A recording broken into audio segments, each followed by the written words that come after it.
கர்த்தராகிய இயேசு கிறிஸ்துவின் நாமத்தினாலே நான் உங்களை வாழ்த்துகிறேன். இந்த ஆசீர்வாதத்தின் விடியல் என்று சொல்லக்கூடிய இந்த நிகழ்ச்சியின் மூலமாக இந்த காலைகளில் உங்களை சந்திப்பதில் மிகுந்த மகிழ்ச்சி அடைகிறேன்.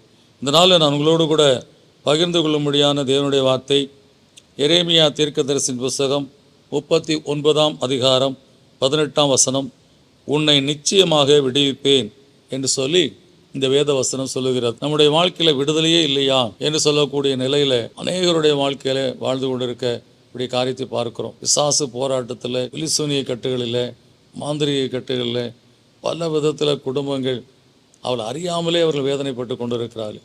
ஏன் என் வாழ்க்கையில் இவ்வளவு போராட்டங்கள், ஏன் என் வாழ்க்கையில் அவ்வளவு நெருக்கங்கள், எதனால் இப்படிப்பட்ட ஒரு நிலை என் வாழ்க்கையிலே காணப்படுகிறது, என்னுடைய காரியங்களை என்னாலே கண்ட்ரோல் பண்ண முடியவில்லையே, நான் இப்படியெல்லாம் நடந்து கொள்ளுகிறேனே, இப்படியெல்லாம் என்னுடைய சிந்தைக்கு அப்பாற்பட்ட விதத்தில் நடக்கிறேனே, இப்படியெல்லாம் என் வாழ்க்கையில் போராட்டங்கள் என் வாழ்க்கையில் காணப்படுகிறேன் என்று சொல்லி பல விதத்தில் பல மக்கள் நெருக்கப்பட்ட நிலை கண்ணீர் வடிக்கக்கூடிய காரியத்தை நாம் பார்த்துருக்கிறோம். அநேகருடைய வாழ்க்கையில் அவங்களுக்குள்ள இப்படி ஒரு போராட்டம் இருக்குது அப்படின்றே தெரியாத விதத்திலேயே பல பாடுகளை பட்டு கொண்டிருக்கிறாங்க. அவர்கள் யார் மூலமாவது ஆலயத்துக்கு அழைத்து கொண்டு வரப்படும் போது அவர்களுக்காக ஜெபிக்கும் போது தான் அவர்களுக்குள்ளே இருக்கக்கூடிய அந்த தீய ஆவியினுடைய காரியங்கள் வெளிப்பட்டு அவருடைய வாழ்க்கையில் இதெல்லாம் உள்ளே இருக்கிறதுனால தான் உனக்கு இந்த பாடுகள் என்று சொல்லக்கூடிய காரியத்தை அவர்கள் உணர்ந்து கொள்ளும்படியாக அந்த காரியத்தை கர்த்தர் காண்பிக்கிறார். அந்த லேகியோன் என்று சொல்லக்கூடிய அந்த மனிதனுடைய வாழ்க்கையில் அவன் எப்படிப்பட்டவனாக இருந்தான் என்று சொல்லி அவனுக்கு தெரியாது. ஏன்னு சொன்னால் அவனை 6000க்கும் மேலான பிசாசு ஆட்கொண்டிருந்தது. அவன் ஆடை அணிந்திருந்தானா, அணியவில்லையா, அவன் எப்படி மிருகத்தை போல கத்தி கொண்டிருந்தானா, அல்லது அவனே தன்னை காயப்படுத்தி கொண்டிருந்தானா, அவன் என்ன செய்து கொண்டிருந்தான் என்பது அவனுக்கு தெரியவே தெரியாது. அவனுக்கு அந்த விடுதலை உண்டான பின்பாகத்தான் அந்த வஸ்திரம் உடுத்தி இயேசு கிறிஸ்துவின் பாதத்தில் உட்கார்ந்துருக்கும் போது தான் அவனுடைய வாழ்க்கையில் உணர்ந்திருப்பான், நான் எப்படி வாழ்ந்தேன், எப்படிப்பட்ட சூழ்நிலை இருந்தேன்னு சொல்லி. எனவே இன்றைக்கி இந்த எப்படி என்ன செய்கிறேன், ஏன் இப்படியெல்லாம் என் வாழ்க்கையில் பிஹேவ் பண்ணுறேன், ஏன் எனக்கு இந்த போராட்டங்கள், ஒரு எடுத்துக்காட்டு கோபப்படுகிறதே ஒரு சத்துருடைய போராட்டம் தான். எல்லா காரியத்திலும் நம்முடைய வாழ்க்கையில் ஒரு விடுதலையானது தேவை. தேவன் நம்மை படைத்த அந்த நிலையில் நாம் வாழ வேண்டும் என்று சொன்னால் இன்றைக்கு தேவனுடைய விடுதலை நம்முடைய வாழ்க்கையில் கடந்து வந்தால் தான் we can be a normal human being. எனவே பல விதத்தில் பலவிதமான ஆவியின் போராட்டங்களினாலே பலவிதமான காரியங்களில் சிக்குண்ட மக்களாய் பலர் காணப்படுகிறார்கள். ஜெபிக்கும் போது அவங்கள பார்க்கும்போது பரிதாபமாக இருக்கும். ஆனால் படிச்சிருக்கிறத கேட்டால் அவங்க மாஸ்டர் டிகிரி முடிச்சிருப்பாங்க, பெரிய பதவியில் இருப்பாங்க, ரகசியமாக வருவாங்க ஜெபிக்கிறதுக்கு. ஏன்னா அவங்களுக்கு தெரியும் ஏதோ ஒரு போராட்டம் தனக்குள்ளே இருக்குன்னு சொல்லி. யாரும் இல்லாமல் எனக்கு ஜெபம் பண்ணணும் அப்படி சொல்லி வருவாங்க. ஜெபித்தா அவங்களுக்கு இருக்கிற அந்த ஆவி அவர்களை அலக்களிக்கிறத பார்க்கும்போது மிகவும் வேதனையான ஒரு காரியமாக இருக்கும். நம்மளாலே பார்க்க முடியாத அளவு இருக்கக்கூடிய காரியம் இருக்குது. இதற்கெல்லாம் காரணம் இந்த வாழ்க்கையில் விடுதலை இல்லை என்று சொல்லக்கூடிய காரியம். எனவே தேவன் சொல்லுகிறார், நிச்சயமாக விடுவிப்பேன்.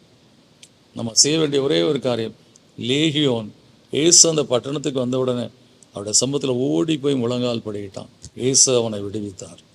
இன்றைக்கி நமக்கு விடுதலைக்கு தேவையான காரியம் ஓடி போய் ஏசாமி சமூகத்தில் முழங்கால் படிக்கிட்டு, நான் வாழுகிற இந்த வாழ்க்கை எனக்கு பிரியமே இல்லாத வாழ்க்கை வாழ்கிறேன், என்னென்று அறியாதபடி வாழ்க்கை வாழ்ந்து கொண்டிருக்கிறேன், என் வாழ்க்கையில் எனக்கு விடுதலையை தாரும் என்று சொல்லி அன்றைக்கி அந்த லேகியோன் போய் ஏசாமி முன்பாக முழங்கால் படிக்கிட்டு அவன் கேட்டது போல அந்த குஷ்டரோகம் நிறைந்த ஒரு மனிதன் மார்பிலை அடித்து கொண்டு தேவ சமூகத்தில் என்னை குணமாக்கும் என்று சொல்லி, என்னை சுகப்படுத்தும் என்று சொல்லி, உங்களுக்கு சித்தமானால் என்னை சுத்தமாக்க முடியும்னு சொல்லி கேட்டானோ, அதுபோல் நாமும் இன்றைக்கு நம்ம விடுதலைக்காக கேட்போம் என்று சொன்னால் உண்மையாகவே நம்முடைய வாழ்க்கையில் அந்த அன்பின் சொரூபியாக இயேசு கிறிஸ்து விடுதலை கொடுத்து ஆசீர்வதிக்க உண்மையுள்ளவராக இருக்கிறார். நமக்கு தேவை, we have to surrender ourselves to Jesus. Definitely you will deliver us. விசுவாசத்தோடு ஜெபிப்போம். நல்ல பிதாவே, நன்றியோடு துதிக்கிறோம்ப்பா. விடுதலை வேண்டும் என்று சொல்லி இந்த லேகியோன் தன் வாழ்க்கையில் எண்ணிக்கொண்டே வாழ்ந்து கொண்டிருந்தான். கூக்குரல் இட்டு கொண்டிருந்தான், கல்லை எடுத்து உடம்பை காயப்படுத்தி கொண்டிருந்தான், அவருடைய சரீரத்தில் வஸ்திரமில்லாதபடி வாழ்ந்து கொண்டிருந்தான். அவன் சங்கிலியால் கட்டப்பட்டிருந்தான். ஆனால் இயேசு கிறிஸ்து அந்த பட்டணத்துக்குள்ளே வந்த மாத்திரத்தில் அவன் ஓடிப்போய் அவர் சமூகத்தில் முழங்கால் படியிட்டான். அந்த நாள் அவனுடைய வாழ்க்கையில் இயேசு கிறிஸ்து அவனை விடுவித்து அவனை மனிதத்தன்மைக்குள்ளாய் கொண்டு வந்த காரியத்தை நாங்கள் பார்க்கிறோம். அதேபோல் இன்றைக்கு விடுதலைக்கு முக்கியமான காரியம், எங்களுக்காய் இரத்த சிந்தி மரித்து உயிர்த்தெழுந்த இயேசுவே, உங்களுடைய சமூகத்தில் நாங்கள் முழங்கால் படுகிற நாள் தான் எங்கள் வாழ்க்கையில் விடுதலையின் நாள்ப்பா. அந்த நாள் தான் எங்கள் வாழ்க்கையில் நாங்கள் மீண்டுமாய் ஒரு மனிதன் என்று சொல்லக்கூடிய இல்லை மற்றவர்களாலே நாங்கள் எண்ணப்படக்கூடிய நிலைக்குள்ளாய் கடந்து வர முடியும். எனவே இந்த அருமையான காலவேளையில் கர்த்தாவே, யாரெல்லாம் என் வாழ்க்கையில் விடுதலை தேவை என்று சொல்லுகிறார்களோ, இந்த வேளையில் உடைய சமூகத்தில் முழங்கால் படியிட்டு என்னையும் விடுவியும் என்று சொல்லி கர்த்தாவே, கேட்க முடியாத ஒரு காரியத்தை இதை கட்டளையிடும் ஆண்டவரே. அப்படி கர்த்தாவை நோக்கி கேட்கிற அந்த பிள்ளைகள் வாழ்க்கையில் உன்னை நிச்சயமாய் விடுவிப்பேன்னு சொன்ன தேவன் இந்த காலவேளையில் அவர் வாழ்க்கையில் என்ன காரியத்தில் அவர்களுக்கு விடுதலை இல்லாது இருக்கிறதோ, ஒரு அடிக்கடி கோவப்படக்கூடிய காரியமாக இருக்கலாம், அல்லது தன்னுடைய மனதின்படி என்ன செய்யக்கூடாதோ அந்த காரியங்களெல்லாம் செய்து கொண்டிருக்கக்கூடிய அதில் காணப்படலாம். தேவைக்கு அதிகமாய் ஒருவேளை செலவு செய்து கொண்டிருக்கலாம், அல்லது தேவையில்லாமலே கடன் வாங்கி கொண்டிருக்கலாம். பல விதத்தில் கர்த்தாவே ஒரு விடுதலை இல்லாத நிலையில் கர்த்தாவே இருக்கக்கூடிய அந்த நிலையை உணர்ந்து யாரெல்லாம் உங்களுடைய சமூகத்தில் முழங்கால் படிட்டு எனக்கு இந்த காரியத்தில் ஒரு விடுதலை தேவை என்று சொல்லி உங்களை நோக்கி கேட்கிறார்களோ, அந்த பிள்ளைகள் வாழ்க்கையில் இந்த காலவேளையில் அந்த காரியத்தில் விடுதலையை கொடுத்து அவர்களுடைய வாழ்க்கையில் அவர்களுடைய சமாதானம் பெரிதாக இருக்க முடியாய் ஒரு ஆசீர்வாதத்தை கட்டளையிடுங்க தாவே.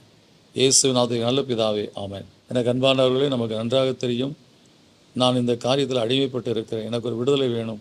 நான் நானாக இல்லை, எனக்குள்ளே ஏதோ ஒரு ஃபோர்ஸ் இருந்து என்னை செயல்படுத்தி கொண்டிருக்கிறது, என்னால் அதை மேற்கொள்ள முடியவில்லை என்று சொல்லக்கூடிய நிலையை காணப்படுன்னு சொன்னார். இந்த காலவேளையில் நீங்கள் செய்த ஜெபத்தை என்னை விடுவியும் சொல்லியவரை நோக்கி முழங்கால் படிட்டு கேட்ட காரியத்தை நிச்சயமாக கர்த்தர் உங்கள் வாழ்க்கையை செய்து உங்களை ஆசீர்வதிக்க உங்கள் இளவராக இருக்கிறார். God bless you.